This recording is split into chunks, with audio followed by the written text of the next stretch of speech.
ये आकाशवाणी गोरखपुर है। अब आप सोने निगम से क्षेत्रीय समाचार सुनिए। केंद्रीय वित्त मंत्री निर्मला सीतारामन ने देश में उपभोक्ता मांग में लगभग 73,000 करोड़ रुपए तक की वृद्धि के लिए 5 बड़ी योजनाओं की घोषणा की है। नई दिल्ली में उन्होंने देश में मांग को बढ़ाने के कुछ नए प्रस्तावों का ब्यौरा दिया।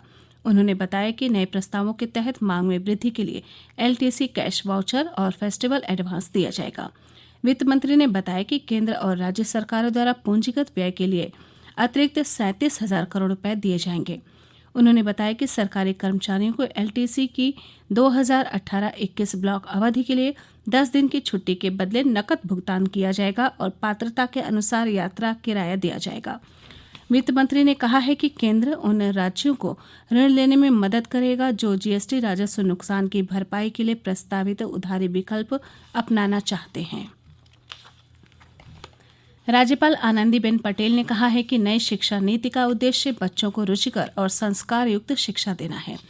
राज्यपाल आज राजभवन से प्रयागराज के ईश्वर शरण डिग्री कॉलेज के स्वर्ण जयंती समारोह को ऑनलाइन संबोधित कर रही थीं। उन्होंने कहा कि पुरातन काल में भारत शिक्षा के क्षेत्र में विश्वगुरु इसलिए था क्योंकि उस समय मुख्य विषय विज्ञान, सामाजिक शिक्षा और नैतिक शिक्षा था। ब्रिटिश काल में पुरानी शिक्षा व्यवस्था को नष्ट कर दिया गया। उन्होंने कहा कि नई राष्ट्रीय शिक्षा नीति का उद्देश्य ऐसे नागरिकों का निर्माण करना है जो भारत की परंपरा, विरासत, सांस्कृतिक मूल्यों और तकनीकी ज्ञान तथा कौशल विकास में समन्वय स्थापित करे। प्रदेश के सभी मल्टीप्लेक्स, थिएटर और सिनेमा हॉल 15 अक्टूबर से खोल दिए जाएंगे। मुख्य सचिव आर.के. तिवारी ने आज सभी जिलाधिकारियों को पत्र लिखकर ये जानकारी दी। उन्होंने कहा है कि कोविड संक्रमण को देखते हुए इन स्थानों में 50% क्षमता का उपयोग ही दर्शकों के लिए किया जाएगा। दर्शकों के बीच 6 फीट की दूरी बनाए रखने की बाध्यता होगी। सिनेमा हॉल में खाली सीटों पर टेपिंग की जाएगी जिससे उसे किसी भी स्थिति में इस्तेमाल न किया जाना सुनिश्चित हो सके। हॉल में खाने पीने की सामान ले जाने की इजाज़त नहीं होगी। प्रत्येक शो के बाद पूरे हॉल को सैनिटाइज करना जरूरी होगा। कॉन्टैक्ट ट्रेसिंग के लिए दर्शकों को टिकट बुकिंग के दौरान अपना फ़ोन नंबर देना होगा। सिनेमा हॉल का तापमान 24 से 30 डिग्री के बीच ही रखना होगा। मल्टीप्लेक्स में इंटरवल का समय अलग अलग हॉल का अलग अलग होगा। किसी भी संक्रमित व्यक्ति के पाए जाने पर उसे तत्काल चिकित्सा सुविधा दी जाएगी और परिसर को विसंक्रमित किया जाएगा। निर्वाचन आयोग ने उत्तर प्रदेश और उत्तराखंड की राज्यसभा की 11 सीटों के लिए चुनाव की घोषणा कर दी है। मतदान अगले महीने की 9 तारीख को होगा। केंद्रीय मंत्री हरदीप सिंह पुरी, भारतीय जनता पार्टी के अरुण सिंह, समाजवादी पार्टी के रामगोपाल यादव, कांग्रेस के राज बब्बर और बहुजन समाज पार्टी के वीर सिंह सहित 11 सदस्यों का कार्यकाल इस वर्ष नवंबर माह में समाप्त हो रहा है। चुनाव की अधिसूचना 20 अक्टूबर को जारी की जाएगी। पिछले 5 सप्ताह से देश में कोविड-19 के दैनिक मामलों में लगातार गिरावट आ रही है।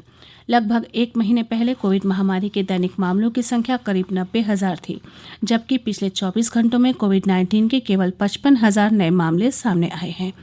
इस समय देश में 8,38,000 मरीजों का इलाज चल रहा है। पिछले 24 घंटों में लगभग 78,000 रोगी स्वस्थ हुए हैं और संक्रमित लोगों में से सिर्फ 11.69% को अस्पताल में भर्ती कराने की जरूरत पड़ी है। स्वस्थ होने की दर 86.78% हो गई है। अब तक करीब 62,30,000 रोगी स्वस्थ हुए हैं। देश में अब तक कोविड-19 से कुल 71,75,881 लोग संक्रमित हुए हैं। पिछले 24 घंटों में 706 रोगियों की मौत होने के बाद अब मृत्यु दर 1.53% हो गई है। केंद्रीय स्वास्थ्य और परिवार कल्याण मंत्रालय ने कोविड-19 महामारी के साथ साथ डेंगू, मलेरिया, मौसमी फ्लू, चिकनगुनिया और आंतों के बुखार जैसे संक्रमणों की रोकथाम और प्रबंधन के लिए दिशा निर्देश जारी किए हैं। मंत्रालय ने कहा है कि मौसमी बीमारियां कोविड-19 के नैदानिक परीक्षणों के लिए नई चुनौती पैदा कर सकती हैं। स्वास्थ्य मंत्रालय ने कहा है कि कोविड के साथ साथ अन्य मौसमी बीमारियों के संक्रमण के मामलों में रोकथाम, निगरानी और संचार के माध्यम से लोगों के व्यवहार परिवर्तन तथा प्रबंधन के समन्वित प्रयास आवश्यक हैं। श्री माता वैष्णो देवी श्राइन बोर्ड ने तीर्थ स्थल में 15 अक्टूबर से श्रद्धालुओं की संख्या 5,000 से बढ़ाकर 7,000 प्रतिदिन कर दी है। ये निर्णय 17 अक्टूबर से शुरू हो रहे नवरात्र पर्व के मद्देनजर लिया गया है। इसी के साथ क्षेत्रीय समाचारों का ये बुलेटिन समाप्त हुआ। नमस्कार।